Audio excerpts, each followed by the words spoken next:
ও তোর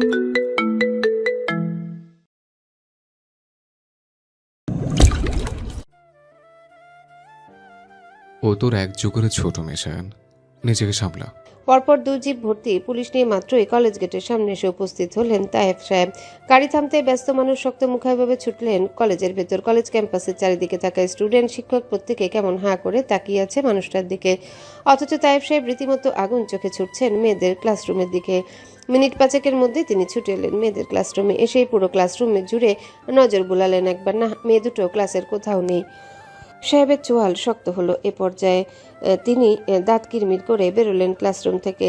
করিডোর দিয়ে হাঁটতে সামনে পড়ল আহিরা। বাবাকে হঠাৎ অসময়ে কলেজে দেখে চমকে উঠে মেয়েটা। সে তখনই এগিয়ে এসে বাবাকে জিজ্ঞাসা করে ওঠে, কি হয়েছে আব্বু, তুমি হঠাৎ এখানে? তায়েব সাহেব কিছুটা স্থির হলেন মেয়েকে দেখে। খানিক সময় নিয়ে বললেন, এমনিতেই আসলাম, তা মাহি কোথায়? আহি একবার আশেপাশে তাকায়, পরক্ষণে ঠোঁট উল্টে বলে, ওকে তো অনেকক্ষণ যাবৎ দেখছি না আব্বু। আমি এতক্ষণ গ্রুপে অ্যাসাইনমেন্টে ব্যস্ত ছিলাম। ওকে অবশ্য ক্লাসরুমে দেখে গিয়েছিলাম, কিন্তু এখন কোথায় আছে সেটা বলতে পারছি না। এহেন কথায় মাথার তালু জ্বলে উঠে তায়েব সাহেবের। তার মাহির মতো শান্তশিষ্ট মেয়েটা কিনা, না আগে ভাগে মেয়েকে দোষারোপ করার মতো আহাম্মক নন তিনি। আগে সবটা যাচাই বাছাই করবেন, তারপর না হয় যা বলার বলবেন। তায়েব সাহেব বাইরে থেকে নিজেকে সামলে নিলেন বেশ দক্ষতার সাথে। আহির গালে আলতো করে হাত রেখে আদুরে কণ্ঠে বললেন, আচ্ছা আম্মু, তুমি ক্লাসে গিয়ে বসো, আমি দেখে আসি মাহি কোথায়। যাও। আহি ভদ্রমের মতো মাথা কাত করে পা বাড়ালো ক্লাসরুমের দিকে। সে চলে যেতে তায়েব সাহেব ছুটলেন কলেজের চারিদিকে। মেয়েকে এক প্রকার হন্যে হয়ে খুঁজতে খুঁজতে চলে গেলেন লাইব্রেরির দিকে। লাইব্রেরির জানালার কাছে এসে ভেতরে এলোমেলো দৃষ্টি ফেলতে তার চোখ গিয়ে আটকালো লাইব্রেরির এক কোনায় টেবিলে চুপচাপ বই নিয়ে বসে থাকা মাহির দিকে। চিন্তিত তায়েব সাহেবের কলিজাটা বুঝি এতক্ষণে ঠান্ডা হলো মেয়েকে দেখে। তিনি ফোঁস করে স্বস্তির নিঃশ্বাস ফেলে পা বাড়ালেন লাইব্রেরির দরজায়। ধীরে পা ফেলে নিঃশব্দে এগিয়ে এলেন মেয়ের কাছে। পড়তে থাকা মেয়ের মাথায় নরম হাত বুলিয়ে দিতে চমকে উঠে মাহি। ঘাড় বাঁকিয়ে পাশে তাকাতেই দেখলো হাসি মুখে দাঁড়িয়ে থাকা বাবাকে। মাহি বেশ অবাক হলো বাবাকে দেখে। কেমন নিচু কণ্ঠে বলল, তুমি এখানে? তায়েব সাহেব হাসলেন শুধু, মাথা নাড়িয়ে নিজেও নিচু কণ্ঠে বললেন, হুম, তোমাদের মনে পড়ছিল তাই এলাম। তুমি পড়ো মা, আমি চলে যাচ্ছি। মাহি হতবাক হয়ে মাথা কাত করলো একটুখানি। তায়েব সাহেব গম্ভীর মুখে প্রস্থান ঘটালেন। কলেজ থেকে বের হচ্ছেন তায়েব সাহেব, তবে কেচি গেটের সামনে এসে দাঁড়াতেই থমকে গেলেন তিনি। পাশে দাঁড়িয়ে থাকা কর্মরত দারোয়ানকে দেখে পকেট থেকে নিজের ফোনটা বের করে আনলেন। তারপর মেয়ে দুটোর ছবি বের করে দারোয়ানের দিকে বাড়িয়ে গম্ভীর কণ্ঠে জিজ্ঞাসা করলেন, আমার মেয়েরা কি আজকাল ক্লাস চলাকালীন সময়ে কলেজ থেকে বের হয়েছিল? যমজ মেয়ে দুটোকে দেখতেই সকালের ঘটনাটা মনে পড়ে গেল দারোয়ানের। কিন্তু সে তো আবার টাকার প্রতি লয়াল। যেহেতু টাকা পেয়েছে তাই এক প্রকার মুখ মুছে বলল, না তো স্যার, ওরা তো একবারও বের হয়নি। তায়েব সাহেব বিশ্বাস করলেন কিনা কে জানে, শুধু গম্ভীর মুখে মাথা নাড়লেন তিনি। ড্রেসিং টেবিলের সামনে দাঁড়িয়ে তৈরি হচ্ছে অরিন। উদ্দেশ্য এক যুগ পর ভার্সিটি যাবে। রৌদ্রের কথা মতো গায়ে জড়িয়েছে ব্রাউন রঙা বোরখা, মাথায় চেপেছে একই রঙের হিজাব। হিজাব বাঁধতে বাঁধতে এ পর্যন্ত 3-4 বার হাঁচি দিয়ে বসেছে মেয়েটা। ওদিকে রৌদ্র আবারও স্নানে ব্যস্ত। সে আধা ঘন্টা আগে ঢুকেছে ওয়াশরুমে। তবে মহাশয়ের স্নান কি আর অত সহজে শেষ হয়? অরিন আয়নায় তাকিয়ে থেকে গুনগুন করছে আর হিজাব বাঁধছে। এমন সময় ওয়াশরুমের দরজায় আওয়াজ পড়ল। অরিন পেছনে না তাকিয়ে আয়নায় চোখ রেখে দেখল তার ডাক্তার সাহেব কোমরে তোয়াল পেঁচিয়ে বের হচ্ছে। অরিন তৎক্ষণাৎ ব্যস্ত হতে নিজের হিজাবখানা কোনো মতে বাঁধল। তারপর এক দৌড়ে ছুটে গেল রৌদ্রের কাছে। হুট করে মেয়েটাকে অমন সামনে এসে দাঁড়াতে দেখে হেসে দিল রৌদ্র। হাত বাড়িয়ে অরিনের গাল দুটো আলতো করে টেনে নিয়ে বলল, কি হয়েছে আনি, কি লাগবে? অরিন মুচকি হাসল। রৌদ্রের হাত দুটো টেনে ধরে বলল, তোমাকে। এহেন কথায় রৌদ্র তখন ঠোঁট কামড়ে হাসলো। অরিন তাকে টেনে টুনে বসালো বিছানার উপর। রৌদ্র কেমন বাধ্য ছেলের মতো চুপটি করে বসলো বইয়ের কথা মতো। অরিন তখনই বেড স্ট্যান্ড থেকে একটা শুকনো তোয়ালে নিয়ে এসে দাঁড়ালো রৌদ্রের মুখোমুখি। নিজে থেকে আলতো করে মুছিয়ে দিতে লাগলো রৌদ্রের ভেজা চুলগুলো। রৌদ্র কেমন মুগ্ধ হয়ে হাসছে। দুহাতে আলতো করে টেনে ধরে মেয়েটার কোমর। অতঃপর যত্নের সাথে একটা নেতাকে বসিয়ে দিল নিজের পায়ের উপর। মুখ গুজলো মেয়েটার বুকের মাঝে। ওদিকে অরিনটার এখন বেশ বেগ পোহাতে হচ্ছে রৌদ্রের চুলগুলো মুছতে। দাঁড়িয়ে থেকেই নাগাল পাওয়া যায় না এই লম্বু মানুষটা। সেখানে কোলে বসে নাগাল পাওয়া তো দূরের কথা। অরিন বেশ কয়েকবার চেষ্টা করেও ব্যর্থ হলো চুল মুছতে। ওদিকে রৌদ্র কেমন গভীরভাবে ছুঁয়ে দিচ্ছে মেয়েটাকে। অরিন শুকনো ঢোক গিলল পরপর। জিভ দিয়ে নিজের শুষ্ক অধৈর্য খানিকটা ভিজিয়ে দিয়ে হঠাৎ বলে ওঠে, একটা কথা বলবো? রৌদ্র নিজ কাজে মগ্ন থেকে হাসকি টোনে বলল। হাজারটা বলো, কিন্তু তুমি তো। অরিন সময় নিল বেশ। রৌদ্রের ছোঁয়া ক্রমশ গাঢ় হতে সে বলে ওঠে। আমার বাবু চাই। থামলো রৌদ্র। সদা উত্তেজিত ডাক্তার সাহেব বরাবরের ন্যায় উত্তেজনায় চরম শিখরে পৌঁছে গিয়েছিলেন এতক্ষণে। যার দরুন কোমরে জড়িয়ে রাখা একমাত্র বস্ত্র স্বরূপ তোয়ালেটা মাত্রই খুলতে যাচ্ছিলেন ভদ্রলোক। অমনি তার হাত দুটো হুট করে থেমে গেল অরিনের এহেন কথায়। সে তৎক্ষণাৎ ভ্রু কুচকায়, আলতো করে ছেড়ে দেয় অরিনের চেপে রাখা কোমর। চোখ তুলে মেয়েটার মুখ পানে তাকিয়ে রইল কিয়ৎক্ষণ। সুদর্শন যুবকের উন্মুক্ত বক্ষে বোধহয় এখনো ফোঁটা ফোঁটা পানির কণা স্পষ্ট বিদ্যমান। কপাল বরাবর লেপ্টে আছে ভেজা চুলগুলো। ভেজা চুলগুলো থেকে ঘাড় বেয়ে চুয়ে চুয়ে পড়ছে চুলের পানি। ওদিকে অরিন একদম স্থির, অটল হয়ে আছে নিজ অভিব্যক্তিতে। রুদ্র সময় নিয়ে গম্ভীর মুখে বলল। এক কথা বারবার বলবি না, বলে দিলাম। এখনো গা থেকে বাচ্চা বাচ্চা ঘ্রাণ সরেনি যার, সে কিনা নিজে বাচ্চার মা হবে। এই, তোর বয়স হয়েছে বাচ্চার মা হওয়ার? এরূপ কথায় দিলে ভীষণ চোট লাগলো অরিনের। মেয়েটা কেমন ছলছল চোখে তাকিয়ে রইল রৌদ্রের পানে। রৌদ্র তৎক্ষণাৎ নিজের দৃষ্টি সরিয়ে নেয় অন্যদিকে। মনে মনে পণ করে নিল মেয়েটার এহেন মিঠা কথায় আজ আর ভুলবে না সে। ওদিকে অরিনটা এবার নাক টানছে। তা টের পেতেই তৎক্ষণাৎ মেয়েটাকে ছেড়ে দিয়ে উঠে দাঁড়ায় রৌদ্র। অরিনকে পাশ কাটিয়ে চলে যায় কাবার্ডের কাছে। হুট করে রৌদ্রকে এভাবে চলে যেতে দেখে মন ভেঙে কান্না আসছে অরিনের। সে তৎক্ষণাৎ পা টিপে টিপে বেশ কিছুটা কাছে এসে দাঁড়ায় রৌদ্রের। রৌদ্র তাকে দেখেও না দেখার ভান করে পাশ কাটিয়ে চলে যেতে চাইলে অরিন দুহাত দুদিকে মেলে পথ আগলে দাঁড়ালো। গলায় কেমন অদ্ভুত নমনীয়তা ঢেলে বলল। এমন করছো কেন? একটা বাবুই তো চেয়েছি, তোমার ধন সম্পদ তো আর না। তড়িৎ চোখ তুলে তাকায় রুদ্র। মেয়েটার মুখে এহেন কথা শুনে কপালটা কেমন কুঁচকে এসেছে তার। এই মুহূর্তে কেন যেন মেয়েটাকে ইচ্ছে মতো ঝাঁজ দেখিয়ে দু একটা কথা শোনাতে ইচ্ছে করলেও নিজেকে বেশ দক্ষতার সাথে সামলে নিল রুদ্র। কুঁচকে রাখা কপালখানা শিথিল করে আলতো করে দুহাত উঠিয়ে আনলো অরিনের ফোলা ফোলা গাল দুটোর চামড়ায়। তারপর খানিক নিচু হয়ে বেশ যত্নের সাথে চুমু খেলো মেয়েটার গাল দুটোয়। অরিন আবেশে চোখ বুজে দাঁড়িয়েছে। খপ করে রৌদ্রের হাত দুটো চেপে ধরে সেথায় আঙ্গুল দাবিয়েছে ইতিমধ্যে। রৌদ্র কিয়ৎক্ষণ নীরব চোখে তাকিয়ে রইল মেয়েটার মুখ পানে। সময় নিয়ে মুচকি হেসে বলল। আমার সবচেয়ে দামি সম্পদ বলতে আমি কেবল তোকেই বুঝি সানশাইন। তুই আমার এই সম্পদের বদলে না হয় আমার প্রাণটা চেয়ে নে। বিশ্বাস কর বউজান, আমি তোরা এক কথায় হাসতে হাসতে নিজের প্রাণটা উৎসর্গ করে দেব, তবুও তুই আমার ব্যক্তিগত সম্পদের ক্ষতি করতে চাস না। আমার এসব সহ্য হবে না। এই যে দেখ, আমার ব্যক্তিগত সম্পদকে ছুঁয়ে বলছি, এসব আমার মোটেও সহ্য হবে না। ভোরকে তাকায় অরিন। গলার স্বর কাঁপছে তার, সর্বাঙ্গ বোধহয় কাঁপছে মৃদুমন্দ। রৌদ্র বেশ খেয়াল করলো তা। সে এক হাতে আলগোছে মেয়েটাকে টেনে নিল নিজ বুক পিঞ্জরে। বেশ লম্বা একটা নিঃশ্বাস ফেলে মোটা কণ্ঠে বলে ওঠে। আমার ভয় লাগে সানশাইন, সত্যি বলছি। ডাক্তার হয়েও আমার ভয় লাগে এসবে। যখন তুই কনসিভ করবি তখনকার টুকটাক ব্যথাগুলো না হয় তুই মুখ বুঝে সহ্য করে নিলি, কিন্তু থামলো রৌদ্র। এ পর্যায়ে কণ্ঠ কেমন কাঁপছে তার। ছেলেটা বার কয়েক শুকনো ঢোক গিলে ফের বলল। বেবি হওয়ার সময় অনেক ব্যথা হয় জান বাচ্চা, খুব বলতে খুব হয়। সেই সময়ের তোর অত কষ্ট আমি সহ্য করতে পারবো না সানশাইন। আমি হয়তো তোর কান্না দেখেই মরে যাবো জান বাচ্চা। আল্লাহ না করুক, ব্যথা সহ্য করতে না পেরে তোর যদি কিছু হয়ে যায়, তখন আমি কিভাবে বাঁচবো সানশাইন? আমি কিভাবে থাকবো? না না, আমার বাচ্চা লাগবে না। দরকার হয় আমরা বেবি অ্যাডপ্ট করে নিব সানশাইন, অনেকগুলো বেবি অ্যাডপ্ট করব। তো যেমন ভাল লাগবে তেমনটাই। তবু আল্লাহর তো হাই লাগে বউজান, তোর হেলথ নিয়ে এত বড় ক্ষতি করার কথা বলিস না আমায়। হতভম্ব বনে গেল অরিন। এই মুহূর্তে রৌদ্রের কথাগুলো কেমন বাচ্চাদের মতো শোনাচ্ছে তার নিকট। ওদিকে রৌদ্র কেমন আঁকড়ে ধরে রেখেছে মেয়েটাকে। ভাব এমন ছেড়ে দিলেই বুঝি হারিয়ে যাবে মেয়েটা। কথায় আছে অবুঝকে বোঝানো যায় বুঝদারদের দ্বারা, তবে বুঝদারদের বোঝানো যায় না কিছুর দ্বারা। এই মুহূর্তে অরিনের ডাক্তার সাহেবের কাহিনী ঘটেছে ঠিক তেমন। নাছরবান্দা রৌদ্র নিজের বাক্যে অটল। মেয়েটাকে বুকের মাঝে আরো খানিকটা চেপে ধরে বলল। না, লাগবে না ওসব। আমার গোটা একটা জীবনের জন্য তুই যথেষ্ট সানশাইন। আমি তো হেলথের সাথে কোনো রকম কম্প্রোমাইজ করতে পারবো না। অরিন এবার মোচড়াচ্ছে। টেলে টুলে রৌদ্রের বুক থেকে মাথা তুলে চাইলো ছলছল চোখে। রৌদ্রের দৃষ্টি থমকায় আবারও। বুকে উঠে অনাকাঙ্ক্ষিত কম্পন। মেয়েটা কেন বোঝে না তাকে, কেন বোঝে না তার ভয়গুলো। রৌদ্র ফোঁস করে নিঃশ্বাস ফেললো। অরিনকে ছেড়ে দিল আলগোছে। কাবার্ড হাতড়ে কাপড় বের করে হাঁটা ধরল বিছানার কাছে। অরিনও পিছু পিছু এলো। রৌদ্র প্যান্ট পরতে নিলেই ছেলেটাকে পেছন থেকে সবেগে এসে জড়িয়ে ধরে অরিন। ঘটনার আকস্মিকতায় রৌদ্র বোধ হয় নড়ল খানিকটা। বেচারার হাত থেকে প্যান্টটাও কেমন খসে পড়ল মেঝেতে। অরিনের দুহাত ধীরে সুস্থে উঠে আসে রৌদ্রর মেধহীন পেট বরাবর। সেথায় আলতো হাতের পরশ এঁকে অরিন কেমন কাঁদো কাঁদো গলায় বলে ওঠে, আমরা কি এ নিয়ে আরেকবার ভাবতে পারি না? রৌদ্রের চোয়াল শক্ত হলো এবার, মাথার তালু জ্বলে উঠল মুহূর্তে। ছেলেটা তৎক্ষণাৎ ঝটকা মেরে অরিনের হাত দুটো সরিয়ে দেয় পেটের উপর থেকে। তড়িৎ পেছনে ঘুরে শক্ত চোখে তাকায় অরিনের পানে। অরিন ভরকায়, শুকনো ফাঁকা ঢোক গিলে নিজে অজান্তেই।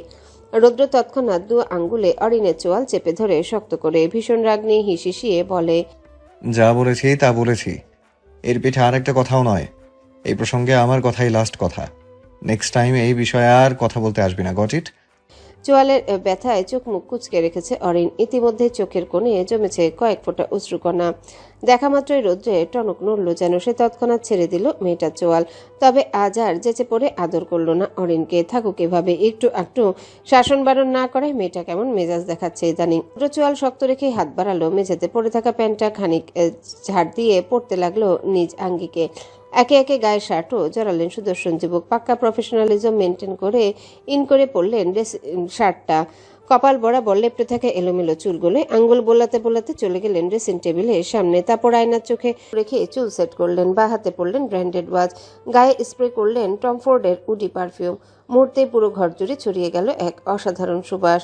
ওদিকে অরিনটা কেমন ফুপিয়ে ফুপিয়ে কাঁদছে। রৌদ্র আয়নায় চোখ রেখে স্পষ্ট দেখল তা। মুহূর্তে মনটা কেমন ভার হয়ে গেল তার। সে ফোঁস করে নিঃশ্বাস ফেলে আবারও এগিয়ে আসে অরিনের নিকট। হাত বাড়িয়ে মেয়েটাকে আলতো করে টেনে নেয় নিজের বুক পিঞ্জরের মাঝে। অরিন এবার তেজ দেখাচ্ছে।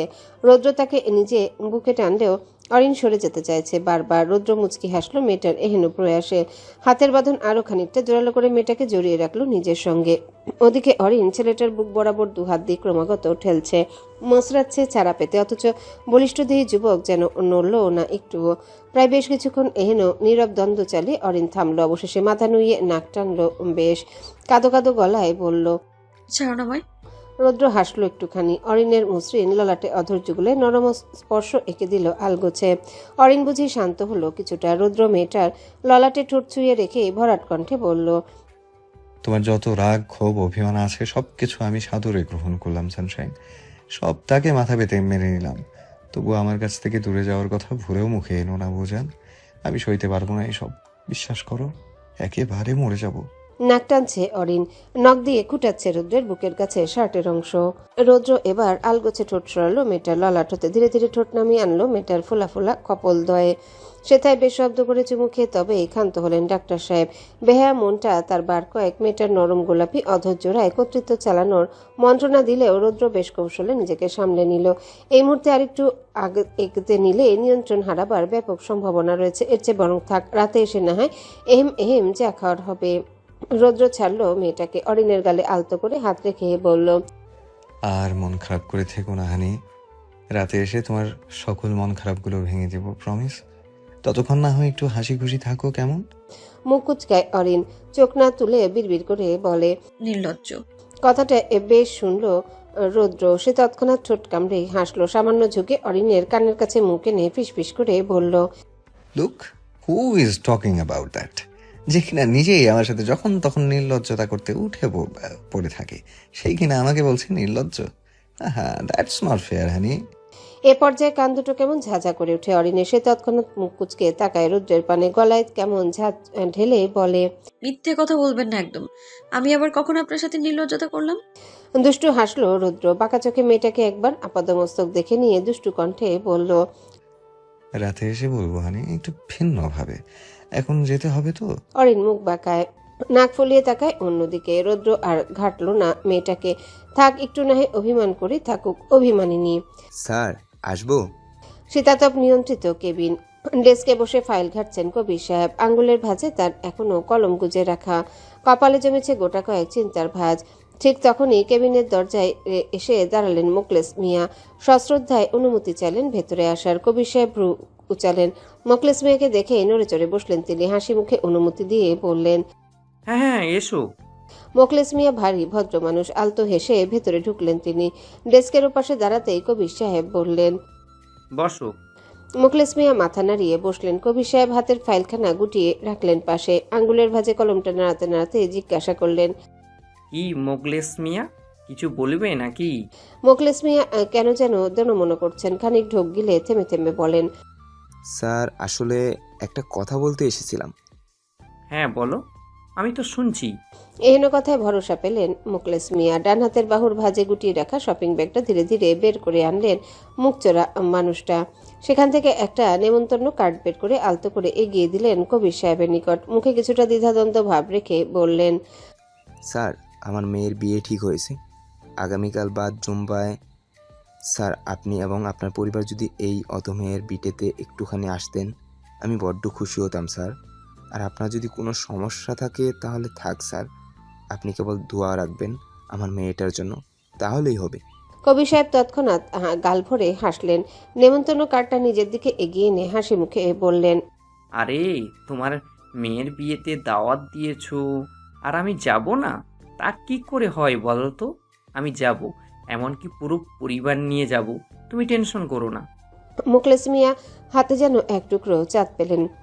মানুষটার মুখে তৎক্ষণাৎ লেপটে গেল একরাশ খুশির দীপ্তি। তিনি তো ভেবেছিলেন সাহেব বোধহয় নাকচ করবেন কিংবা কোনো রূপ অজুহাত দেখাবেন, কিন্তু না, কবির সাহেব তার তথাকথিত ধারণাটা কি সুন্দর ভেঙে দিলেন। মোখলেস মিয়া বড় আনন্দ নিয়ে বললেন, ধন্যবাদ স্যার, সত্যি আমি খুব খুশি হয়েছি। কবির সাহেব মাথা নাড়ালেন। তখনই কিছু একটা মনে পড়ায় হুট করেই বললেন, আচ্ছা মোকলেস, মেয়ের বিয়ে দিচ্ছ সেহেতু হাতে ব্যাপক খরচা হচ্ছে। তা বলছিলাম, সবটা ঠিক মতো করতে পারছো তো? কোনো সমস্যা থাকলে নির্দ্বিধায় জানাবে, কেমন? মোখলেস মিয়া কৃতজ্ঞতা হাসলেন। এ জামানায় এইটুকু কজন বলে শুনি, সে তো কবির সাহেবের বড় মন, তাই বললেন। মোখলেস মিয়া সময় নিয়ে বললেন, না স্যার, আল্লাহর রহমতে সব ঠিকঠাক মতো গুছাতে পেরেছি। এখন মান সম্মান মতো মেয়েকে বিয়ে দিতে পারলেই আলহামদুলিল্লাহ। বেলাগুড়ি বিকেল নেমেছে। কলেজের পূব দিকের মাঠটা আপাতত বেশ ঠান্ডা। চারিদিকে গাছগাছালিতে ঘেরা মাঠ, তার পাশ দিয়ে বইছে ছোট্ট একটা খাল। আশেপাশে মানুষজন প্রায়শই বিকেলের দিকটায় ছুটে আসেন এদিকে। কেউ কেউ আসেন হাঁটাহাঁটি করতে, তো কেউ কেউ আসেন প্রেমিকের সঙ্গে। বড় একটা বট গাছের ছাউনি তলে বসে আছে আহিরা। বাম হাতের তালুতে গোটা কতক বাদাম ছিলে ফু দিচ্ছেন তিনি। বাদামের গায়ে থাকা পাতলা খোসাটা সরতে এক ঝটকায় বাদামগুলো মুখে পুরে নেন ম্যাডাম। আশেপাশে নিজের অপেক্ষারত দৃষ্টি বুলিয়ে আরামসে চিবোচ্ছে বাদাম। পা দুটো ঝোলাচ্ছেন বিরক্ত হয়ে। গায়ে এখনো কলেজ ড্রেস জড়ানো তার। অপেক্ষা করতে করতে আহি একবার কবজি উল্টে ঘড়ির দিকে চাইল। সেই 25 মিনিট ধরে অপেক্ষা করছে মেয়েটা, অথচ নবাব পুত্রের আসবার কোনো নামগন্ধ নেই। আহি বিরক্ত হলেও বসে অপেক্ষা করছে। একটাবার আসুক ইফতি, তাকে কিছুক্ষণ ছাঁচ দেখিয়ে কথা না বললে গায়ের রাগ মিটবে না। তাই তো বিরক্ত হওয়া সত্ত্বেও তারা এত অপেক্ষা চলমান। সময় আরো মিনিট দুয়েক পেরোলো। মাঠের সামনে তখন হুট করে এসে থামলো 3 চাকার রিক্সাটা। সেখান থেকে হন্তদন্ত হয়ে নেমে এলেন ইফতি। হতবুদ্ধির নিয়ে ছুটতে লাগলেন মাঠের দিকে। অমনি পেছন থেকে রিক্সাওয়ালা মামা ডেকে ওঠেন তাকে। ও মামা, ভাড়া দিতেন না? ইফতি জোরালো কদম থামালো। ঘাট বাঁকিয়ে পেছনে তাকাতেই হুঁশ ফিরল তার। এই যা, রিক্সা ভাড়া না চুকিয়ে দৌড়াচ্ছে সে। আহারে, লোকটা কি নাকি ভাবলো তাকে। বাঁচাকুচা ইজ্জতটুকু ফালুদা হলো অবশেষে। ইফতি আবারও দৌড়ে এলো রিক্সার নিকট। পরনের কালো রঙা পাঞ্জাবির পকেট হাতড়ে মানিব্যাগটা হাতে নিল তৎক্ষণাৎ। সেখান থেকে চকচকে 100 টাকার একটা নোট বের করে হাতে দিল রিক্সাওয়ালার। রিক্সাওয়ালা মামা বুক পকেট থেকে খুচরো বার করার আগে আবারও মাঠের দিকে দৌড় লাগালো ইফতি। পেছন থেকে মামা ডাক দিয়ে বলেন, ও মামা, আর বাকি টাকা নিতেন না? ইফতি মশাই সামনে থেকে চেঁচিয়ে বলেন, রেখে দেন মামা। হেন কথায় রিক্সাওয়ালা মামা তার পান খাওয়া দাঁত কপাটি বের করে কেমন হেসে ফেললেন। হাতের চকচকে নোটটা উল্টে পাল্টে দেখতে দেখতে বিড়বিড় করে বললেন, এই পোলা নির্ঘাত প্রেম করে রে, হ হ। কলিজাটা হাতে নিয়ে ছুটছে ইফতি। রাগিনী বোধহয় এতক্ষণে রেগে মেগে আগুন হয়ে গেছে। না জানি বেচারার আজ কি হাল হয়।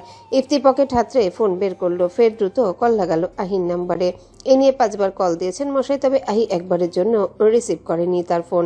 এতেই ইফতি আর বুঝতে বাকি নেই যে অষ্টাদশী আজকে তার খবর করে ছাড়বে। কল ঢুকেছে, রিংও হচ্ছে, তবে ফোন তুলছে না ম্যাডাম। ইফতি এবারেও ধরে নিল ফোন তুলবে না আহি। সে হতাশ হয়ে এদিক ওদিক দিক শূন্য হয়ে মানুষের ন্যায় তাকায় বারবার। ঠিক তখনই ওপাশে কল রিসিভ হলো। ইফতি অস্থির গলায় তৎক্ষণাৎ বলল, হ্যালো আহি পাখি, কই তুমি? উড়াল দিছে আকাশে, কেন দেখেননি? ইফতি অস্থিরতায় হাসলো একটুখানি। মেয়েটার এহেন তারা কথাগুলোই কেন যেন বেশ লাগে তার। ইফতির পায়ের গতি কমালো। কানে ফোন ঠেকিয়ে আবারও বলল, বলো না, কোথায় তুমি? আপনার বাসায়। হ্যাঁ সেটাই তো, আমি নিব। তুমি একা একা যাবে কেন? ওপাশে আহি দীর্ঘ নিঃশ্বাস ফেলল, কাঁধের ওপর ব্যাগ চড়িয়ে পা বাড়িয়ে বলল, কি আর করার বলুন, যার কপালে এমন দেরি করা মানুষ ছুটে তার তো সব কিছু থেকে জেসে পড়া লাগে। ইপ্তি হাসলো ঠোঁট কামড়ে, আশেপাশে নজর বুলিয়ে আবারও বলে, মিস্টেরা, আপনি আপাতত আছেন কই বলেন তো? আমি কিন্তু প্রচণ্ড রকমের মিস করছি আপনাকে। আপনার চোখ দুটো কেমন হন্যে হয়ে খুঁজছে আপনাকে। তা বলছিলাম কি, আজকের মতো না হয় এই আমিটাকে একটু ক্ষমা করুন।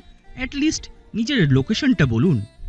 মুখ বাঁকায় আহি খালের ধারের পথ ধরে এগুতে এগুতে বলে, ভুলে গেছি মিস্টার লেজি, আপাতত আপনি পারলে খুঁজে নেন। ইফতির আর কি করার, সে ফোন কানে নিয়ে চক্কর লাগালো পুরো মাঠ জুড়ে, না আহি কোথাও নেই। ইফতি এবার ছুটলো খালের ধারে, আশেপাশে নজর বুলাতে দেখে অদূরে হাতের উপর হাত রেখে দাঁড়িয়ে আছে আহি, চোখ নিবদ্ধ রেখেছে খালের স্বচ্ছ পানিতে। ইফতি এতক্ষণে কিছুটা স্বস্তির নিঃশ্বাস ফেললো, দৌড়ে গেল মেয়েটার নিকট, হাঁপাতে হাঁপাতে পেছন থেকে ডাকলো, এই যে পাখি, এসেছি আমি।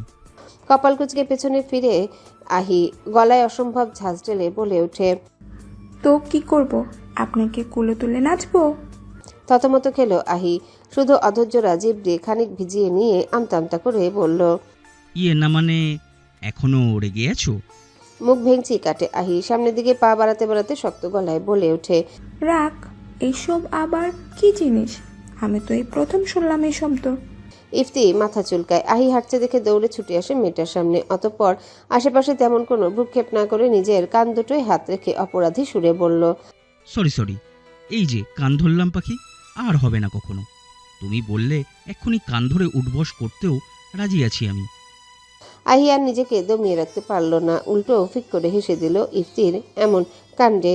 এদিকে মেয়েটাকে হাসতে দেখে মনে মনে স্বস্তির নিঃশ্বাস ফেলল ইফতি। যাক, মেয়েটা রাগতাপে ভাঙল কিছুটা। সন্ধ্যা পেরিয়ে রাত নামলো, রৌদ্র বাড়ি ফিরেছে একটু আগে ভাগেই, হাতে করে নিয়ে এসেছে মেয়েটার পছন্দের হান্ডি বিফ। তবে অরিনটাকে দেখো, রৌদ্র এসেছে পর থেকে একটা বার ঘরে এসে উকি অবধি মারেনি সে। এক প্রকার গা বাঁচিয়ে চলছে রৌদ্রের কাছ থেকে। মাঝ থেকে অবশ্য পছন্দের হান্ডি বিফ খেয়েছে মায়ের ঘরে বসে।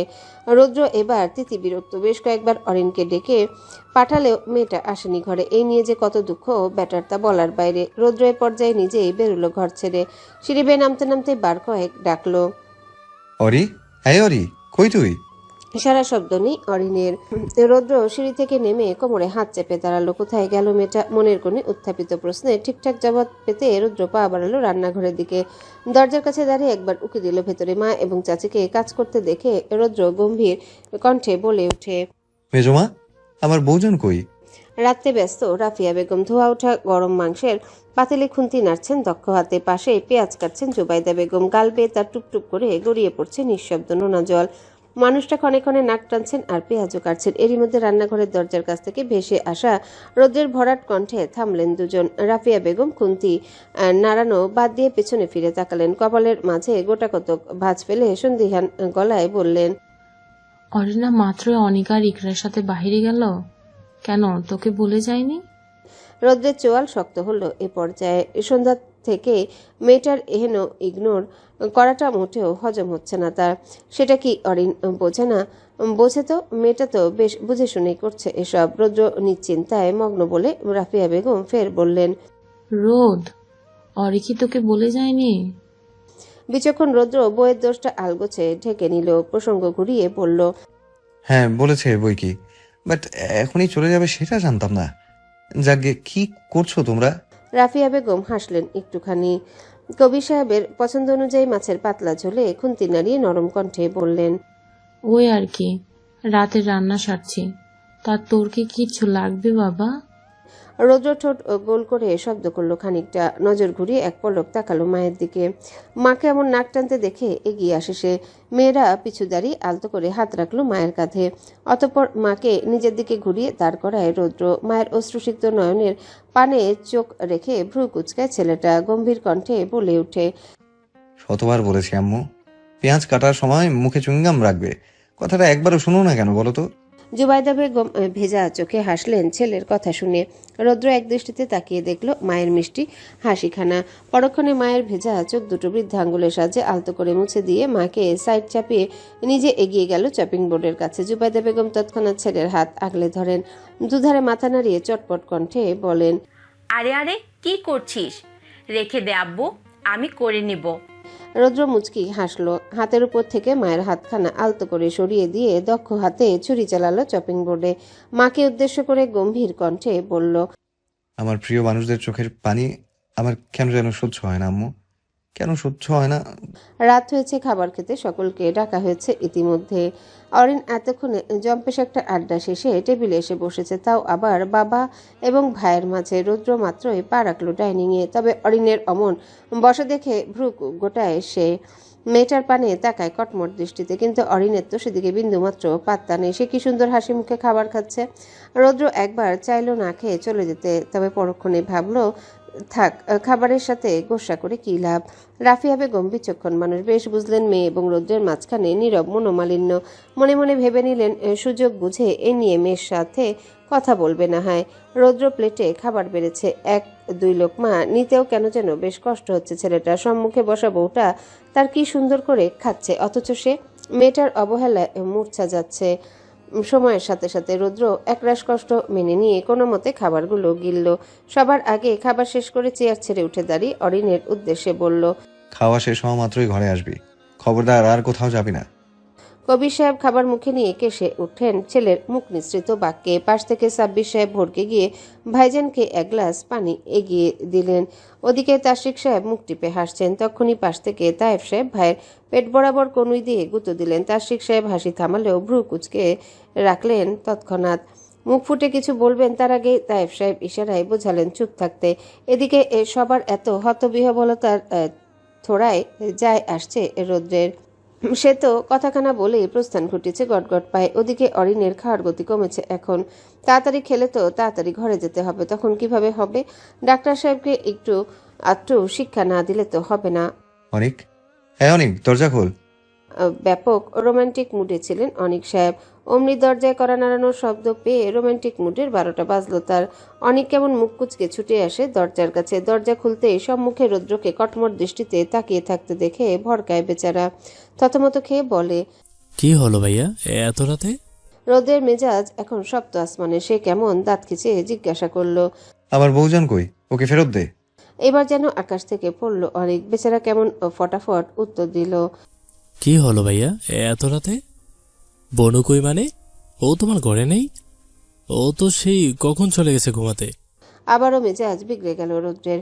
সে তৎক্ষণাৎ ছুটল অরিনের ঘরের দিকে। দরজার কাছে এসে খেয়াল করলো দরজাটা ভেতর থেকে লাগানো। অমনি দরজার গায়ে বার কত কড়া নাড়ায় রৌদ্র গলা উঁচিয়ে ডেকে ওঠে, জান বাচ্চা, গেট খোল। কে শুনে কার কথা? অরিনটা তো মুখের ওপর কাঁথা ছড়িয়ে নাক টেনে ঘুমাচ্ছে। রৌদ্র বেশ কিছুক্ষণ কড়া নাড়ায়। অবশেষে ক্লান্ত হয়ে মেয়েটার ঘরের দরজার কাছে পিঠ ঠেকিয়ে বসে বিড়বিড় করে বলে, এত অভিমান ভালো না সানশাইন। কিছু কিছু অভিমান ভালোবাসার বদলে দূরত্ব বাড়ায়। রাতভর জেগে থেকে কাহিল রৌদ্র। কাঁধ দুটোতে ভর করেছে একরাশ ক্লান্তি, চোখে মুখে নেমেছে একরাশ বিষাদের ছায়া। ভোরের আলো ফুটবার আগে রৌদ্রের কানে এলো দূর থেকে ভেসে আসা আজানের সুমধুর ধ্বনি। রৌদ্র ছাই বসে আছে অরিনের বন্ধ দরজায় পিঠ থেকে। আজান শুনতে ছেলেটা নড়ে চড়ে বসলো। চোখ দুটো কেমন লাল টকটকে হয়ে আছে সারা রাত জেগে থাকার দরুন। সে ধীরে সুস্থে উঠে দাঁড়ায়, ঘাড় পাকিয়ে এক পলক তাকায় ঘরের দোরের পানে। বুক চিরে এক দীর্ঘ নিঃশ্বাস বেরিয়ে আসে তক্ষুনি। সে তৎক্ষণাৎ পা বাড়ায় নিজের ঘরের দিকে। কাবার্ড হাতড়ে সাদা তোয়ালে নিয়ে নিল কাঁধে। অপর পাশ থেকে একখানা সাদা পাঞ্জাবি এবং পাজামা বের করে রাখলো বিছানার উপর। তারপর গম্ভীর মুখে চলে যায় ওয়াশরুমে। প্রায় মিনিট 10 পর ওয়াশরুম থেকে বেরিয়ে আসে রৌদ্র। কোমরে পেঁচানো একমাত্র সাদা তোয়ালেটা গায়ে জমে আছে বিন্দু বিন্দু পানির ফোঁটা। চুল থেকে চুইয়ে পড়ছে পানি। রৌদ্র গুটি গুটি পায়ে এগিয়ে আসে বিছানার কাছে। এক হাতে ভেজা গা কোনো মতে মুছে নিয়ে পাঞ্জাবিটা পরে নিল আলগোছে। সাদা পায়জামাটাও পরল পরপর। ভেজা চুলগুলো এক হাতে ঝাড়তে ঝাড়তে আবারও গেল কাবার্ডের কাছে। সেখানে থেকে সাদা টুপিখানা মাথায় চেপে পা বাড়ালো মসজিদের উদ্দেশ্যে। সিঁড়ি বেয়ে নামছে রৌদ্র। ভোরের আলো তখনও ফুটেনি, কিন্তু সে গটগট পায়ে নিচে নামতে সামনে পড়ল কবির সাহেব। হঠাৎই ছেলেকে দেখে থামলেন তিনি, গম্ভীর কণ্ঠে বললেন, নামাজে যাচ্ছ? রৌদ্র স্থির দৃষ্টি ফেলে বাবার উপর পরক্ষণে নিজেকে একবার আপাদমস্তক দেখে নিয়ে শান্ত কণ্ঠে বলল, সকাল সকাল পাঞ্জাবি পায়জামা টুপি পরে কেউ নিশ্চয়ই হাঁটতে বের হয় না। মুখ কুচকান কবির সাহেব। ছেলেটার এহেন উল্টাপাল্টা জবাবে বরাবরের ন্যায় কপাল বরাবর বিরক্তির ছাপ ফুটল তার। তিনি কেমন গম্ভীর কণ্ঠে বলে ওঠেন, সোজা কথা আসে না তোমার মুখ দিয়ে? সব সময় বাঁদরামি না করলে পেটের ভাত হজম হয় না তোমার, তাই না? মুখের সামনে হাত ঠেকিয়ে হামি টানল রৌদ্র। পরপর ওপর নিচ মাথা নাড়িয়ে দুষ্টু কণ্ঠে বলল, এখনো ব্রেকফাস্ট করিনি আব্বু, তাই পেট আপাতত খালি। সেক্ষেত্রে হজম টজমের প্রশ্নই ওঠে না। বিরক্ত হলেন কবির সাহেব। একটা কথা অবধি শান্তিতে বলে থামতে পারেন না তিনি। তার আগেই ছেলেটা কিসব উদ্ভট কথাবার্তা বলে বসে। কবির সাহেব কণ্ঠে একরাশ ঝাঁজ ঢেলে বললেন, নামাজে যাচ্ছি বলে আপাতত তোমায় কিচ্ছু বললাম না, বেয়াদব ছেলে। ফিরে এসে বলবো যা বলার। রৌদ্র মুখ টিপে হাসছে। তা দেখে কবির সাহেব কেমন উত্তেজিত কণ্ঠে ধমকে ওঠেন ছেলেকে। চুপ করো বেয়াদব! নির্লজ্জের মতো আবারও আমার মুখের উপর মুখ টিপে হাসছে। তৎক্ষণাৎ ঠোঁটের উপর আঙ্গুল চেপে ধরে রৌদ্র, অথচ হাসি তার বাড়ছে, বই কমছে না এখনো। কবির সাহেব দাঁত কিরমির করছেন এবার। শক্ত মুখে আরো কিছু বলবেন তার আগে রৌদ্র কেমন ব্যস্ত কণ্ঠে বলে ওঠে, বাসায় ফিরে বকবে আব্বু, এখন দ্রুত নামাজে চলো। থামলেন কবির সাহেব। নিজের উপচে পড়া রাগটা কোনো মতে গিলে নিলেন তিনি। অতঃপর গম্ভীর মুখে কোমরের পেছনে দুহাত বেঁধে পা বাড়ালেন বাড়ির বাইরে। রৌদ্র ছুটল বাবার পিছু পিছু। এগিয়ে এসে আলগোছে বাবার ডান হাতের বাহু চেপে ধরে বাচ্চাদের ন্যায় কবির সাহেব না থেমে এগোচ্ছেন। ছেলেটা হুটহাট কাণ্ডে অলক্ষেই বোধ হয় একাধবার মুচকি হেসেছেন গম্ভীর পুরুষ। সকাল সকাল বাড়ির মেয়ে সদস্যরা এক প্রকার হই হুল্লোড়ে মেতেছে। 11টার দিকে নারায়ণগঞ্জের উদ্দেশ্যে রওনা হবেন তারা। এর আগেই সকলের সাজগোজ সেরে নেওয়ার আদেশ এসেছে কবির সাহেবের কাছ থেকে। মেয়েগুলোর সাজগোজের প্রতি যা সময় নেয় না, এক একজনের চুল বাঁধতে ঘণ্টাখানেক লাগে। কবির সাহেব গম্ভীর মুখে ড্রয়িং রুমের বড় সোফায় এক কোণে বসে আছেন। দুহাতে মেলে ধরে রেখেছেন সংবাদপত্রের পৃষ্ঠা নাম্বার 2। সশব্দে পাঠ করছেন আজকের খবর। সাব্বির সাহেব বসে আছেন ভাইয়ের পাশে। বাম হাতে ধরে রেখেছেন চায়ের পেয়ালা। ধোয়া ওঠা গরম গরম চায়ের কাপে এক দুবার চুমুক বসাচ্ছেন ফু দিয়ে। কান খাড়া করে মনোযোগ দিয়ে শুনছেন ভাইয়ের খবর পাঠ। এরই মধ্যে সেথায় আগমন ঘটে তায়েব সাহেবের। বেচারার মুখ না যেন অমাবস্যার চাঁদ, কোথাও এক চিলতে আলোর ছটাক নেই। সাব্বির সাহেব আর চোখে তাকালেন ভাইয়ের মুখ পানে, সামান্য গলা খাকারি দিয়ে বললেন, কি ব্যাপার, তোর মুখটা অমন বাংলার পাঁচ করে রেখেছিস কেন? কবির সাহেব পড়া থামালেন। সংবাদপত্রের আড়ালে তীক্ষ্ণ দৃষ্টিতে তাকালেন তায়েব সাহেবের দিকে। এদিকে তায়েব সাহেব কেমন ফোঁস করে নিঃশ্বাস ফেললেন। অসহায় মুখে ভাইদের পানে দৃষ্টি ফেলে বলে ওঠেন, আর বলো না, মাইমুনাকে শুধু বলেছিলাম একটু তাড়াতাড়ি রেডি হতে। সাব্বির সাহেব নড়ে চড়ে বসলেন এবার। ভ্রু কুচকে সন্দিহান গলায় জিজ্ঞাসা করেন, তো? অসহায় তায়েব সাহেব গালের পাশে রাখেন, আর্তনাদ করে বলেন, শুধু এটুকুই বললাম। এরপরে শুরু হলো 3য় বিশ্বযুদ্ধ। আমার গায়ে অপবাদ লাগালো আমি নাকি তার সাজগোজ দেখতে পারি না, সে নাকি যথেষ্ট কম সময় নেই সাজগোজে, আমি নাকি ইচ্ছে করেই তাকে কথা শোনাই।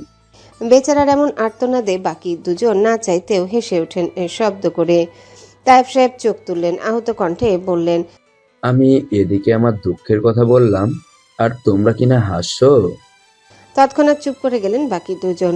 তায়েব সাহেব আরো কিছু বলতেই যাবেন, এর আগেই ড্রয়িং রুমে এসে দাঁড়ালেন বাড়ির 4 গৃহিণী। দামি জামদানি, এলিগেন্ট জুয়েলারি সবকিছু সমাহারে এক একজন পরিপূর্ণ। জুবাইদা বেগম হাসি মুখে কদম বাড়িয়ে এগিয়ে এলেন এক কদম। দ্বিধান্বিত চাহনিতে স্বামীর উদ্দেশ্যে বললেন, এই দেখো তো রোদের আব্বু, শাড়িটা আমার গায়ে মানাচ্ছে কিনা, নাকি এটা বাদ দিয়ে আরেকটা পরবো?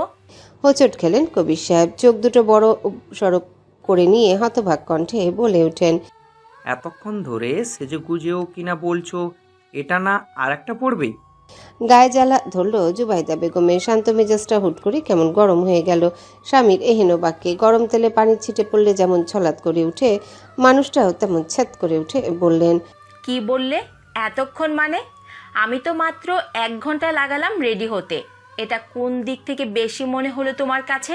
কবির সাহেব ভ্রু গোটায়, হাতের কাগজ খণ্ড ভাঁজ করতে করতে বিড়বিড় করে বলল, হ্যাঁ, রেডি হতে 1 ঘন্টা লাগিয়েছে, অথচ কোনটা পড়বে কোনটা পড়বে না তা ভাবতে ভাবতে ইচ্ছে ঘন্টা 2 পার করেছে। সেটার কি হবে? স্বামীর ঠোঁট নড়ছে, এটুকু দৃষ্টি এড়ায়নি জুবাইদা বেগমের। পাশ থেকে দেবরগুলো কেমন মুখ টিপে হাসছে। জুবাইদা বেগম ভ্রু কুচকালেন, গমগমে গলায় আবারও জিজ্ঞাসা করে ওঠেন, কি বিড়বিড় করছো? যা বলার সামনাসামনি বলো, আমিও একটু শুনি। থতমত খেলেন কবির সাহেব, সাথে বাকিরাও। বেচারা তৎক্ষণাৎ দুধারে মাথা নাড়িয়ে আমতা আমতা করে বললেন, আরে না না, তেমন কিচ্ছু না। আমি বলছিলাম এই শাড়িটাই সুন্দর লাগছে তোমার গায়ে, থাক না, পরে থাকো এটাই। প্রশংসা পেয়ে খানিক দমলেন জুবাইদা বেগম। গাল ফুলিয়ে শাড়ির আঁচলটা এদিক ওদিক নাড়িয়ে সন্দিষ্ট দৃষ্টিতে ফের আবারও তাকায় স্বামীর পানে। কণ্ঠ খাদে নামিয়ে আরেকবার নিশ্চিত হতে জিজ্ঞাসা করেন, সত্যি ভালো লাগছে? কবির সাহেব জোরপূর্বক হাসি টানলেন ঠোঁটের কোণে, মাথাটা পরপর ঝাঁকিয়ে জোর গলায় বললেন, হ্যাঁ হ্যাঁ, খুব সুন্দর। কোনটা পরলে বেশি মানাবে বলুন তো, লালটা নাকি কালোটা? ড্রেসিং টেবিলের সামনে দাঁড়িয়ে তৈরি হচ্ছে অনেক। বাম হাতের কবজিতে বাচ্চা ঘড়ি, গায়ে জড়িয়েছে গালো নীল রঙা পাঞ্জাবি। এরই মধ্যে পেছন থেকে ভেসে আসা ইকরার দ্বিধা সন্দেহ কণ্ঠে ঘাড় বাঁকিয়ে তাকায় সে। তীক্ষ্ণ দৃষ্টি ফেলে ইকরার দিকে। ইকরা ঠোঁট উল্টায়, দু হাতে দুটো শাড়ি অনেকের সামনে বাড়িয়ে দিয়ে আবারও বলে, কোনটা পরবো বলুন না। অনেক এক পলক শাড়ি দুটোর দিকে তাকায়, ঠোঁট কামড়ে কিছু একটা ভেবে পরক্ষণে মুচকি হেসে বলে, একটাও না। হতবাক চোখে তাকিয়ে রইল ইকরা। হতবাক কণ্ঠে ফুরে অস্ফুটে বেরিয়ে এলো, তাহলে কি পরবো? অনেক এগিয়ে আসে এক কদম, কপালে ভাঁজ ফেলে শাড়ি দুটো ইকরার হাত থেকে নিয়ে নামিয়ে রাখলো বিছানার উপরে। পরক্ষণে নিজে চলে গেল আলমিরার কাছে। মিনিটখানেক সময় নিয়ে খুঁজলো কিছু একটা, পর মুহূর্তেই পেয়ে গেল কাঙ্ক্ষিত জিনিস। কালো রঙের একটা শপিং ব্যাগ। অনেক গিফট নিয়ে চলে আসে ইকরার কাছে। ইকরা তখন শঙ্কিত গলায় জিজ্ঞাসা করে, এটা আবার কি? অনেক মৃদু হাসলো। শপিং ব্যাগ থেকে আলগোছে বের করে আনলো একখানা নীল রঙা ভারী কারুকার্য শোভিত শিফন জর্জেটের শাড়ি। ইকরা চোখ তুলল কপালে। শাড়ির গায়ে আলতো হাত বুলিয়ে অবাক কণ্ঠে জিজ্ঞেস করে ওঠে, এই শাড়ি কবে আনলেন আপনি? অনেক প্রত্যুত্তরে সময় নিল। শাড়িটা আলতো করে খুলে নিয়ে ইকরার দিকে এগিয়ে এলো নিজ উদ্যোগে। মেয়েটার পরনে সাধারণ সুতির 3 পিস। এসে আবারও ঠিকমতো শাড়ি সামলাতে জানে না। অনেক আলতো করে হাত রাখলো ইকরার কাঁধে।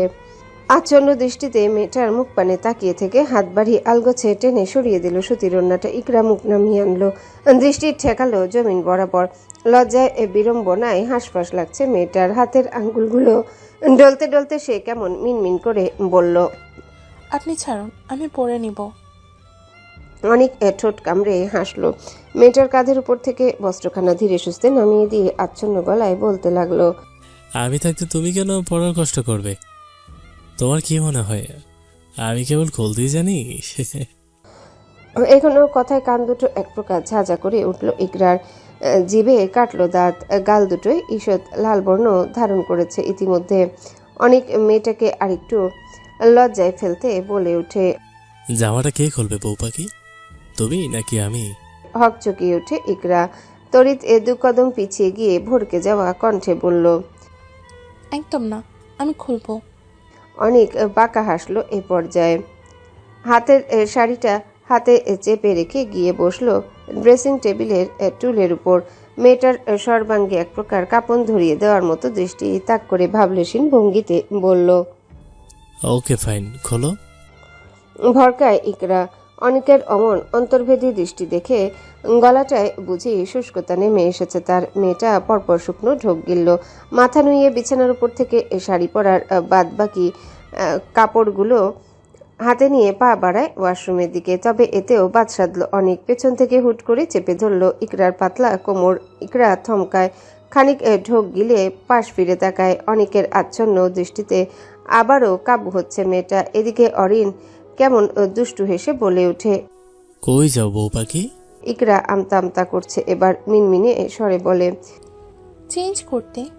ইকরার কোমর বরাবর অনেকের ধরে রাখা হাতটা এ পর্যায়ে বেপরোয়া গতিতে ছুটছে। এহেন স্পর্শে সর্বাঙ্গ কেমন শিরশির করছে ইকরার। মেয়েটা খানিক মোচড়াতে মোচড়াতে বলে ওঠে, কি করছেন ছাড়ুন। বিয়ে করেছে কি ছাড়ার জন্য? ইকরা ফোঁস করে নিঃশ্বাস ফেললো, চোখ দুটো বুজেনি নিঃশ্বাস ফেলতে লাগলো ঘন ঘন। অনেকের স্থির দৃষ্টি মেয়েটার লজ্জালু মুখ পানে নিবদ্ধ। তার কাঁপছে হঠাৎ, মনের কোণে জেগেছে বউকে কাছে টানার অদম্য ইচ্ছে। তবুও সে নিজেকে সামলায়। মেয়েটাকে সোজা করে নিজের সামনে দাঁড় করিয়ে হাত রাখলো মেয়েটার কাঁধে। সুতির নরম বস্ত্রখানা ধীরে ধীরে মেয়েটার মসৃণ কাঁধ বেয়ে নামছে। ছেলেটার আঙ্গুলের শীতল স্পর্শ উষ্ণ গায়ে লেপটে যেতেই কেঁপে ওঠে ইকরা। বুকটায় বাজে ধরাস ধরাস শব্দ, পা দুটো মুহূর্তে কেমন অসাড় ঠেকছে। ওদিকে অনেকের অবস্থা বেগতিক। মেয়েটাকে এভাবে দেখে তার বুকের হাল হয়েছে করুণ, গলায় নেমেছে অদ্ভুত শুষ্কতা, অধর হয়েছে শুষ্ক। সে আর কিছু ভাবতে পারল না। তৎক্ষণাৎ ইকরার কোমর খামচে মুখ ডোবালো মেয়েটার উন্মুক্ত বক্ষে। ইকরা কাঁপছে এবার, চোখ বুজে অস্থির কণ্ঠ ফুঁড়ে অস্ফুটে বেরিয়ে আসে মৃদু শীতকার ধ্বনি। অনেক বেপরোয়া হলো আরেক ধাপ। মেয়েটার উন্মুক্ত পিঠে ক্রমান্বয়ে বেপরোয়া হাতের স্পর্শ একে নাক ঘষল বক্ষে। ইকরা তৎক্ষণাৎ খামচে ধরে অনেকের ঘাড়, নখ দাবালো ইচ্ছে মতো। অনেকের আর ধৈর্য কুলায়নি। সে তৎক্ষণাৎ মেয়েটাকে একটানে বসিয়ে দিল নিজের কোলে। মেয়েটা কোমর চেপে নাক ডুবালো ইকরার ফর্সা কোমল গ্রীবাদেশে। দাঁতের মৃদু পরশে জুড়িয়ে দিচ্ছে জায়গাটা। ওদিকে ইকরা কেবল মুখ বুজে সইছে ছেলেটার উন্মাদনা। অনেক এবার মুখ উঠায়, নেশালো চোখে তাকায় ইকরার মুখ পানে, মাদকীয় কণ্ঠে অস্থির হয়ে বলে, জান চলো না জাস্ট একবার। ইকরা আড়ষ্ট হলো লজ্জায়, তা স্পষ্ট তার মুখায়বে। সে তৎক্ষণাৎ মুখ লুকায় অনেকের কাঁধে। অনেক আর উত্তর শোনার জন্য অপেক্ষায় রইল না। মেয়েটাকে নিজের কোলে চেপে নিয়ে গেল বিছানার কাছে। সযত্নে তাকে বিছানায় শুইয়ে দিয়ে নিজে উদ্যত হলো গা থেকে পাঞ্জাবি খুলতে। ইকরা আড়ষ্ট নয়নে চাইল একবার। সুদর্শন যুবক ধীরে ধীরে অর্ধ উন্মুক্ত হচ্ছে। লোমহীন পেটানো দেহখানা হালকা নরমচরণে কি সুন্দর ফুটে উঠেছে।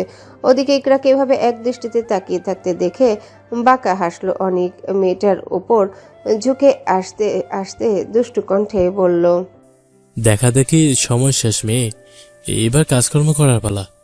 লাজুক হাসলো ইকরা। অনেকের ভিড়িয়ে রাখা গোলাপি অধৈর্যরা নিজে থেকে ঠোঁট ডুবালো আলগোছে। অনেকও কেমন দুহাতে জড়িয়ে ধরলো মেয়েটাকে। আসলে সে টানতে লাগলো অষ্টপুর। দাঁতের মৃদু ঘর্ষণে কয়েকবার থেমে যাচ্ছে ইকরা। ওদিকে থামার কোনো নাম নেই অনেকের। মেয়েটাতে ডুবতে ডুবতে সে হারাচ্ছে নিজেকে। রুমের বাইরে সতর্ক চোখে উকিঝুঁকি দিচ্ছে অরিন। চেক করছে আশেপাশে রৌদ্রকে কোথাও দেখা যায় কিনা। মিনিট দুয়েক সতর্ক দৃষ্টি এদিক ওদিক ফেলে কোথাও রৌদ্রকে না দেখায় স্বস্তির নিঃশ্বাস ফেলল অরিন। ধীরে সুস্থে গায়ের ভারী লেহেঙ্গার দুপাশের অংশ চেপে ধরে ঘর থেকে বেরোলো। গায়ে জড়িয়েছে ল্যাভেন্ডার কালারের ভারী কাজের লেহেঙ্গা। গলায় কানে ডায়মন্ডের সিম্পল অর্নামেন্টস, হাতে ডায়মন্ডের চুড়ি, নুড মেকআপে সেজেছে মেয়েটা। দেখতে যে কি মিষ্টি লাগছে আজ। অরিন ধীরে ধীরে পা চালায় সিঁড়ির দিকে। ভালোই রৌদ্রের সামনে না পড়লেই হয়। এদিকে করিডোরের শেষ প্রান্তে দাঁড়িয়ে গম্ভীর মুখে চেয়ে আছে রৌদ্র। দেখছে মেয়েটার কর্মকাণ্ড। মেয়েটার বুঝি খুব শখ হয়েছে লুকানোর। থাক, ব্যাপার না। রৌদ্র কাঁধ উঁচিয়ে হাঁটা ধরে। ততক্ষণে মেয়েটা চলে গিয়েছে বাড়ির বাইরে। 4টে গাড়ি পরপর থামলো বাড়ির বাইরে। বাড়ির সকল সদস্য একে একে গাড়িতে গিয়ে বসছেন।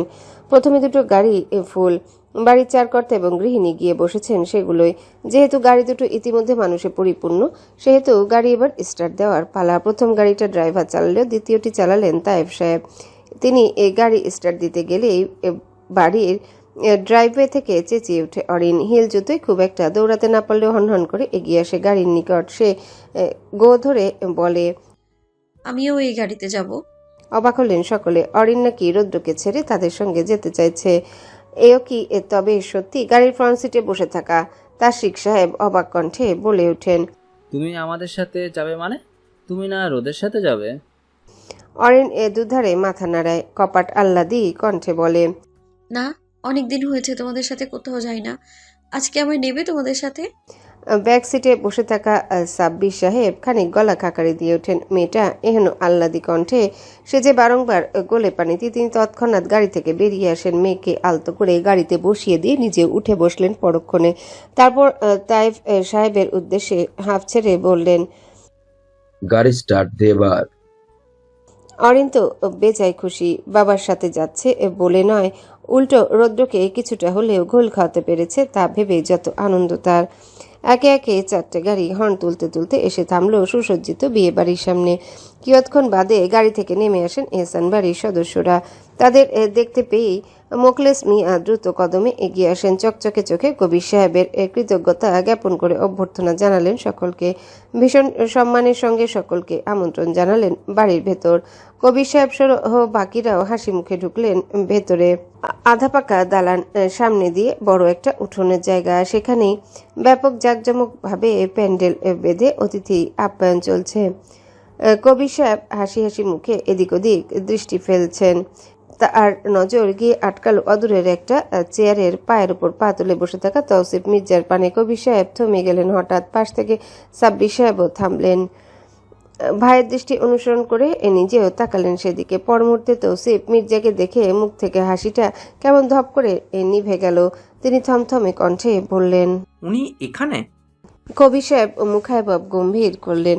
কোমরের পিঠে দুহাত বেঁধে বলতে লাগলেন, বোধহয় তাকেও আমন্ত্রণ জানানো হয়েছে, কেননা একটা সময় তো আমরাও বিজনেস পার্টনার ছিলাম। পাশাপাশি গোল হয়ে দাঁড়িয়ে আছে বেশ কয়েকজন যুবক। তাদের মধ্যমণি আপাতত কোরিয়ান সুদর্শন শায়ন মুগ্ধ বড়চাচার সাথে তিনিও এসেছেন বিয়ে বাড়িতে।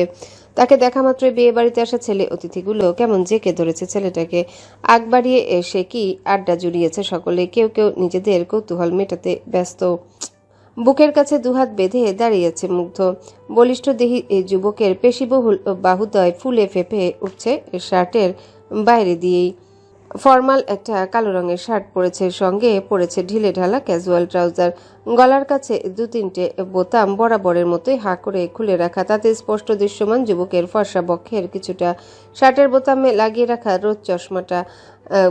মুগ্ধ গম্ভীর মুখে কথা বলছে সকলের সঙ্গে। এরই মধ্যে তার সামনে দাঁড়িয়ে থাকা ছেলেটার ঠিক পেছনে চোখ পড়ল মুগ্ধের। সেটায় পাশাপাশি দাঁড়িয়ে খিলখিল করে হাসছে জমজ দুটো মেয়ে, যাদের কাপড় হতে শুরু করে হেয়ার স্টাইল অবধি সবকিছুই এক। মুগ্ধ তৎক্ষণাৎ তার সামনে দাঁড়িয়ে থাকা ছেলেটার কান বরাবর হাত রেখে ছেলেটার মাথা সরালো সামনে থেকে। ছেলেটা কেমন হাঁ করে তাকিয়ে রইল মুগ্ধের পানে, অথচ মুগ্ধের ধ্যান অন্যদিকে।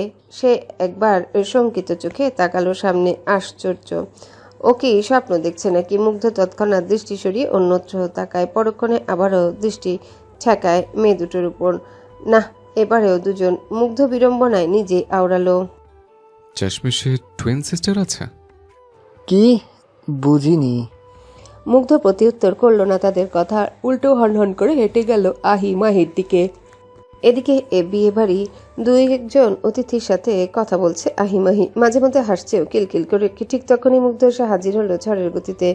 আহি মাহি দুজনাই কেমন চমকে ওঠে তার এহেন হঠাৎ আগমন দেখে। এদিকে পাশের মেয়েগুলো কেমন হাঁ করে তাকিয়ে আছে মুগ্ধের পানে, পারছে না চোখ দিয়ে গিলে খেতে ছেলেটাকে। মুগ্ধ তীক্ষ্ণ দৃষ্টিতে তাকিয়ে রইল মাহির পানে।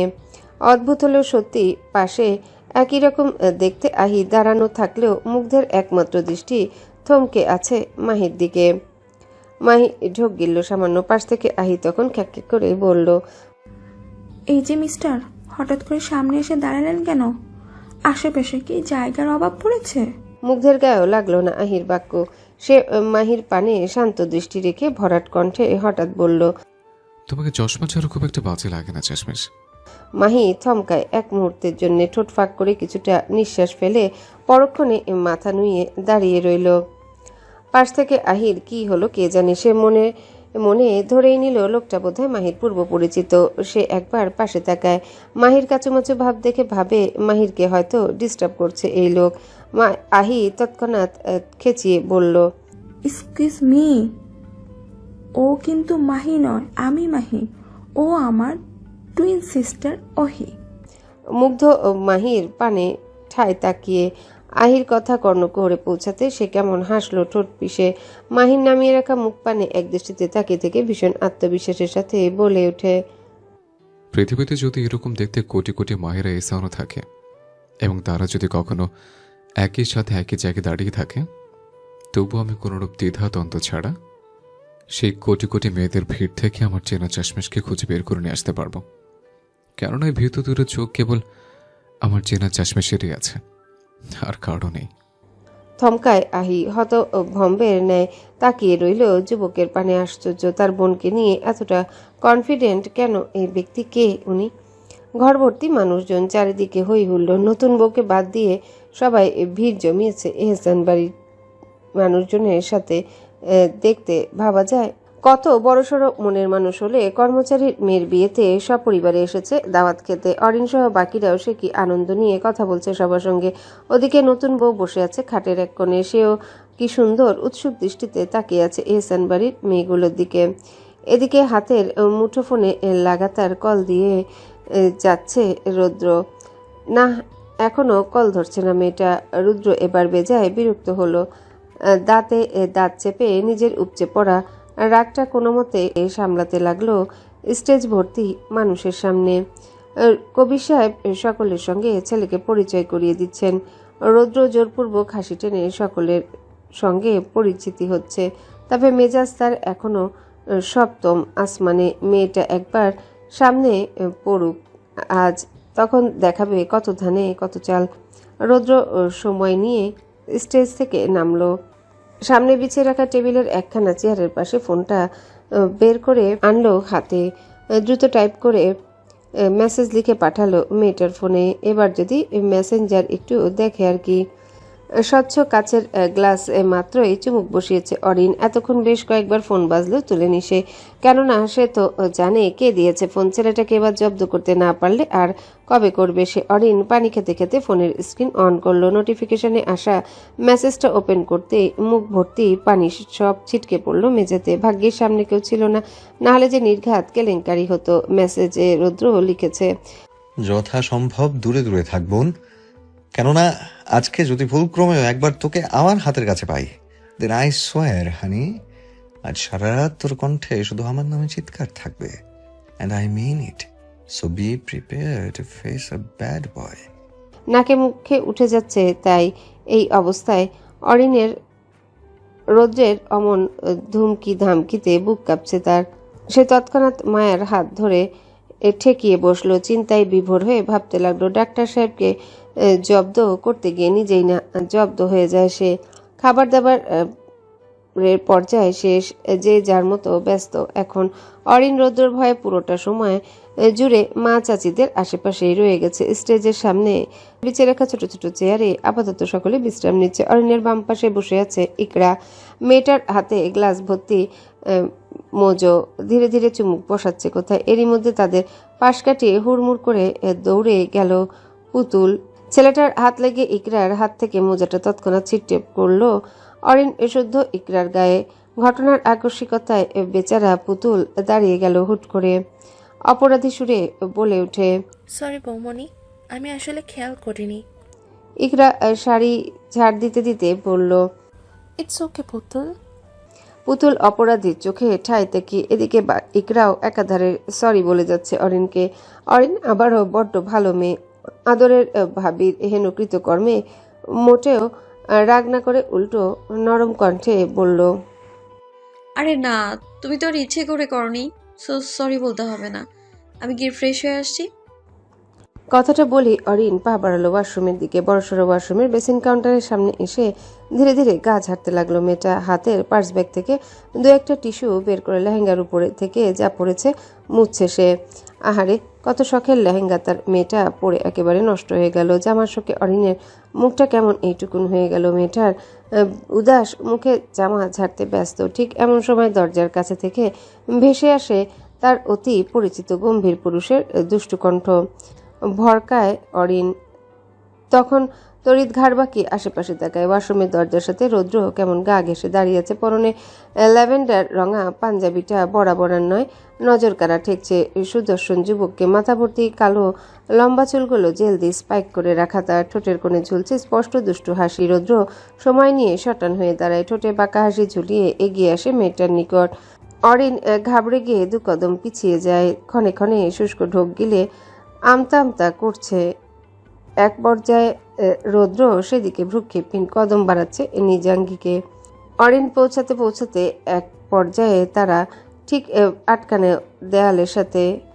আর তো যাবার জায়গা নেই। রৌদ্র এবার ঠোঁট কামড়ে হাসলো। এদিকে এগিয়ে এসে মেয়েটাকে আটকালো নিজের দুহাতের মধ্যে। দোয়েলের দুপাশে হাত রেখে অরিনের দিকে তাকালো অগ্নিদৃষ্টিতে। অতঃপর ভীষণ শান্ত অথচ নিরেট কণ্ঠে বলল, বলেছিলাম না দূরে দূরে থাকতে। এবার তোকে আমার হাত থেকে কে বাঁচাবে পাখি? শুকনো ঢোক গিলল অরিন। চোখ তুলে রৌদ্রের প্যানে তাকাতে বাঁকা চোখে চোখ টিপল রৌদ্র। অতঃপর কোনরূপ কাল বিলম্ব না করে অরিনকে এক ঝটকায় তুলে নিল কাঁধে। অরিন হতভম্ব কণ্ঠে, স্বর নেই তার। ওদিকে রৌদ্র কেমন দুষ্টু কণ্ঠে বলছে, চলো হানি, আজকে স্পেশাল ট্রিটমেন্ট আছে তোমার জন্য। And I am damn sure তুমি আজ ভীষণ স্যাটিসফাইড হবে। উফ, I was eagerly waiting for this moment. Stage ভর্তি মানুষ, আশেপাশে কোলাহল কম নয়, কিন্তু এর মধ্যে সকলের ভিড় ঠেলে মেয়েটাকে কাঁধে তুলে নিয়ে যাওয়াটা এক প্রকার বেয়াদবি বই কি। তবে অরিনের ডাক্তার সাহেব কি আর অত সব বেয়াদবি গায়ে মাখে? ছেলেটা ওয়াশরুম থেকে বেরিয়ে হনহনিয়ে পা বাড়ালো। ওদিকে ভয়ার্ত অরিন আশেপাশে একবার নজর বুলালো খানিক, তারপর কি মনে করে মিনমিনিয়ে বলল, নিচে নামান ডক্টর সাহেব। কে শোনে কার কথা? রৌদ্র মেয়েটার এহেন কথাকে এক প্রকার চুলোয় চড়িয়ে কেমন গটগট পায়ে ঠিকই হাঁটছে সামনের দিকে। অরিনের বুক কাঁপছে। এবার সে তৎক্ষণাৎ নিজের উপস্থিত বুদ্ধিখানা কাজে লাগিয়ে কণ্ঠে কেমন নমনীয়তা ঢেলে বলে উঠে, পুট মি ডাউন রৌদ্র। হঠাৎ পাদুকা থামল রৌদ্রের। কপালের চামড়ায় বিদ্যমান ভাঁজটুকু আচমকা মিলিয়ে গেল অজানায়। ঠোঁটের কোণে লেপটে গেল এক নিঃশব্দ বাঁকা হাসির রেশে। ধীরে সুস্থে অরিনকে কাঁধ থেকে নামায়। ছাড়া পেয়ে বেচারি অরিন কেমন ফোঁস করে নিঃশ্বাস ফেলল। এরই মধ্যে রৌদ্র ঘটায় আরেক কাণ্ড। তৎক্ষণাৎ এক হাতে মেয়েটার পাতলা কোমর আঁকড়ে ধরে দিল এক হ্যাঁচকা টান। এদিকে ছেলেটার অমন হুঠার টানের তাল সামলাতে না পেরে হকচকিয়ে উঠে অরিন। হ্যাঁচকা টানে এক প্রকার আছড়ে পড়ে রৌদ্রের গায়ে। রৌদ্র মিটমিটিয়ে হাসছে। এবার অরিনকে শক্ত করে দু হাতের বাঁধনে বেঁধে রেখে মুখ নামিয়ে আনলো অরিনের কান বরাবর। হিসিয়ে দুষ্টু হেসে বলে উঠে, আজকে শতবার আমাকে থামানোর বিভিন্ন ট্রিক্স কাজে লাগালেও আমি আজকে থামছি না হানি। সো বাদ দাও এসব সো কল্ড ট্রিক্স। শুষ্ক ঢোক গিলল অরিন। গায়ের পশম তার দাঁড়িয়ে গেছে ইতিমধ্যে। রৌদ্র সময় নিয়ে অরিনের কোমর ছাড়ল। সরু দৃষ্টিতে চাইল মেয়েটার লাল টুকটুকে হয়ে আসা লাজুক মুখ পানে। লজ্জা পেলে মেয়েটাকে কি যে সুন্দর লাগে এটা যদি অরিন একটিবার জানতো, তবে হয়তো নিজে থেকে হাজারো বার লজ্জায় পড়তে চাইতো। রৌদ্র এক দৃষ্টিতে তাকে থেকে স্মিত হাসলো। ধীরে ধীরে এক হাত উঠিয়ে আনলো অরিনের ফোলা ফোলা ডান গালের উপর। সেথায় আলতো করে স্পর্শ একে দুষ্টু কণ্ঠে বলল, কেউ কিছু জিজ্ঞেস করলে কিচ্ছু বলবি না কেমন? অরিন বোকার মতো তাকিয়ে রইল শুধু। হতবিহ্বলতায় শুষ্ক অধৈর্যরা ঠোঁট দিয়ে খানিক ভিজিয়ে নিয়ে মাথা কাত করলো আলগোছে। রৌদ্র বাঁকা হাসলো এবার। তৎক্ষণাৎ অরিনদের হাতের কবজি চেপে হাঁটা ধরল গটগট পায়ে। উঠোনে দাঁড়িয়ে আছেন কবির সাহেব। গম্ভীর মুখে একটু একটু হাসি দিয়ে টুকটাক কথা বলছেন পরিচিতদের সাথে। তৌসিফ মির্জা বহুক্ষণ আগে কবির সাহেবকে এক ঝলক দেখতে পেয়ে প্রস্থান ঘটিয়েছেন সঙ্গে সঙ্গে। মানুষটা খাবার অবধি খায়নি তখন। এই নিয়ে মোখলেস মিয়ার আফসোসের শেষ নেই। বেচারা তো জানেও না তৌসিফ মির্জা হুটহাট চলে যাওয়ার কারণ। এদিকে অরিনকে টেনে নিয়ে যাচ্ছে রৌদ্র। মেয়েটা কেমন ভয়ের চোটে চুপচাপ হাঁটছে ছেলেটার সাথে।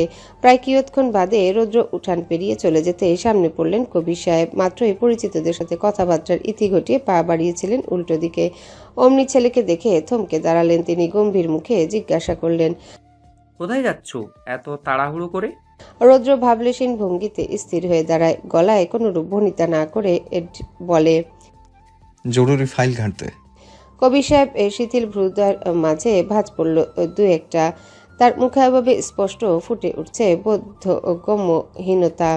মানুষটার কণ্ঠে কেমন সন্দিগ্ধভাবে টেনে বলল, জরুরি ফাইল? তাও আবার বিয়ে বাড়িতে এসে? এটা আবার কোন ফাইল? রৌদ্র হাত উঠিয়ে ভ্রু কুচকায় নিজের।